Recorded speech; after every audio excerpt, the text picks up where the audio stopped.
Hi guys, நம்மளுடைய trending job சேனல்ல இன்று பார்த்தீங்கன்னா ஒரு ஷாக்கிங் நியூஸ்னு கூட சொல்லலாம்.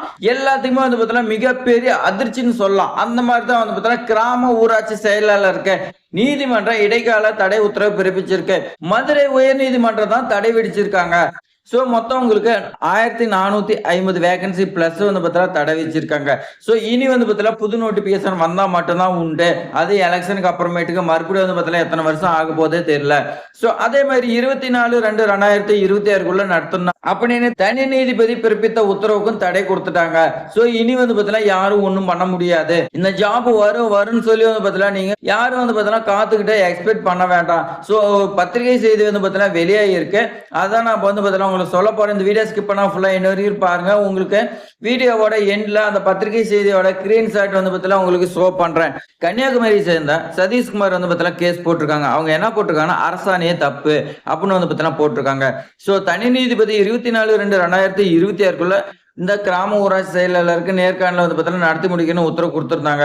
ஆனா இந்த சதீஷ்குமார் கேஸ் பார்த்தீங்கன்னா பெண்டிங்கிறதுனால 24/2/2026 அதுக்குள்ள இந்த நேர்காணல் நடத்தி முடிக்க மாட்டாங்க அப்படின்னு நாம பார்த்தீங்கன்னா வீடியோ போட்டிருந்தோம். ஸோ அதுக்கு பார்த்தீங்கன்னா ஒரு முட்டாள் பார்த்தீங்கன்னா அதுக்கு எதிராக பார்த்தீங்கன்னா ஒரு வீடியோ போட்டு நம்மளுடைய சேனலுக்கு பார்த்தீங்கன்னா பல அவப்பெயர் பார்த்தீங்கன்னா ஏற்படுத்திக்கிட்டு இருந்தாங்க. ஸோ இப்போ பார்த்தீங்கன்னா அவங்க என்ன மூஞ்ச கொண்டு போய் எங்க வைப்பாங்கன்னு தெரியல. மதுரை உயர்நீதிமன்றம் எல்லாத்துக்குமே பார்த்தீங்கன்னா ஒரு முற்றுப்புள்ளி வச்சிருக்காங்க. மார்ச் 12ஆம் தேதி வியாழக்கிழமை அன்று பத்திரிகை செய்தி ஒன்று வெளியாகிருக்கு. ஸோ அந்த பத்திரிகை செய்தியில் என்ன சொல்லியிருக்காங்கன்னா கிராம ஊராட்சி செயலர் நியமிக்கிறதுக்கான அறிவித்த அரசாணைக்கு இடைக்கால தடை விதிச்சிருக்காங்க. சென்னை உயர் நீதிமன்றம் மதுரை அமர்வு தான் பார்த்தீங்கன்னா இதுக்கு விதிச்சிருக்காங்க. கன்னியாகுமரி சேர்ந்த சதீஷ்குமார் வழக்கு பார்த்தீங்கன்னா ஒண்ணு போட்டிருக்காங்க. அது என்னன்னா திருவட்டாறு ஒன்றியத்துக்கு உட்பட்ட சுருளக்கோடுன்னு பார்த்தீங்கன்னா இருக்குது. அங்க பார்த்தீங்கன்னா 5 கிராம ஊராட்சி செயலாளருக்கான காலி பணியிடங்கள் இருக்குது அப்படின்னு பார்த்தீங்கன்னா சொல்லியிருக்காங்க. ஸோ அந்த 5 காலி பணியிடங்களை நிரப்புறதுக்கு யாருக்கு அதிகாரம் இருக்கு?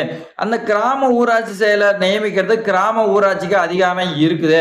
ஆனா தற்போது அரசாணை மாவட்ட ஆட்சித்தலைவருக்கு தான் அதிகாரம் இருக்குதுன்னு அரசாணை மாற்றி அமைச்சிருக்காங்க. அந்த அரசாணைக்கு தடை விதிச்சு கிராம ஊராட்சி நிர்வாகமே நியமிக்க வேண்டும் அப்படின்னு பார்த்தீங்கன்னா உத்தரவு கொடுக்க சொல்லி பார்த்தீங்கன்னா கேஸ் போட்டிருக்காங்க. மதுரை உயர் நீதிமன்ற நீதிபதி அவங்க முன்னாடி சதீஷ்குமார் சிவதிராமன் அந்த நீதிபதி அவங்க முன்னாடி பார்த்தீங்கன்னா நம்மளுடைய தமிழக அரசு ஒரு பதில் கொடுத்திருக்காங்க. என்னன்னா தனி நீதிபதி 24/2/2026 அந்த தேதிக்குள்ள நேர்காணல் நடத்தி முடிக்க சொல்லி உத்தரவு கொடுத்திருக்காங்க. அதனால நடவடிக்கை நாங்க அவசரமா எடுக்க வேண்டிய சூழ்நிலை போயிருச்சு.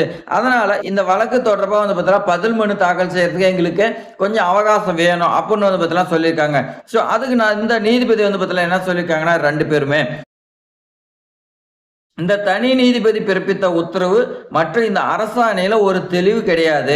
ஸோ அதனால இந்த அரசாணையை மீண்டும் பார்த்தீங்கன்னா ஆய்வு செஞ்சு புதுசா பார்த்தீங்கன்னா ரெடி பண்ணோம். ஸோ அதனால இந்த அரசாணைக்கும் இந்த தனி நீதிபதி உத்தரவுக்கும் நாங்க இடைக்கால தடை விதிக்கிறோம் அப்படின்னு பார்த்தீங்கன்னா ஒரு உத்தரவு கொடுத்துட்டாங்க. ஸோ இது மிகப்பெரிய வருத்தமான விஷயம். அதே மாதிரி அதிர்ச்சியான செய்தின்னு கூட சொல்லலாம். ரொம்ப பார்த்தீங்கன்னா மனசு கஷ்டமா தான் இருக்கும். ஸோ ஆனா பார்த்தீங்கன்னா கோர்ட் உத்தரவு கொடுத்துருக்காங்க.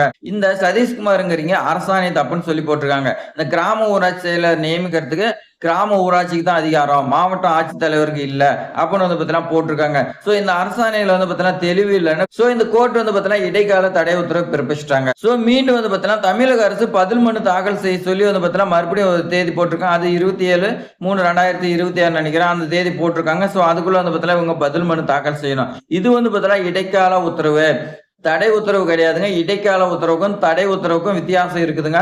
இது பார்த்தீங்கன்னா இப்போதைக்கு நடத்தக்கூடாது அப்படிங்கிறதுக்காக தான். சோ இப்போதைக்கு மேல் நடவடிக்கை எதுவும் எடுக்கக்கூடாது. இந்த நேர்காணல் நடத்தலாம்னு சொல்லி பார்த்தீங்கன்னா எந்த ஒரு நடவடிக்கையும் எடுக்கக்கூடாது. ஸோ இந்த அரசாணையில எந்த ஒரு தெளிவும் கிடையாது. ஸோ அதனால இப்போதைக்கு இந்த கிராம ஊராட்சி செயலாளருக்கான நேர்காணல் நடத்தக்கூடாது, எந்த நடவடிக்கையும் எடுக்கக்கூடாது. அதுக்காக தான் இடைக்கால தடை உத்தரவுன்னு சொல்லியிருக்காங்க.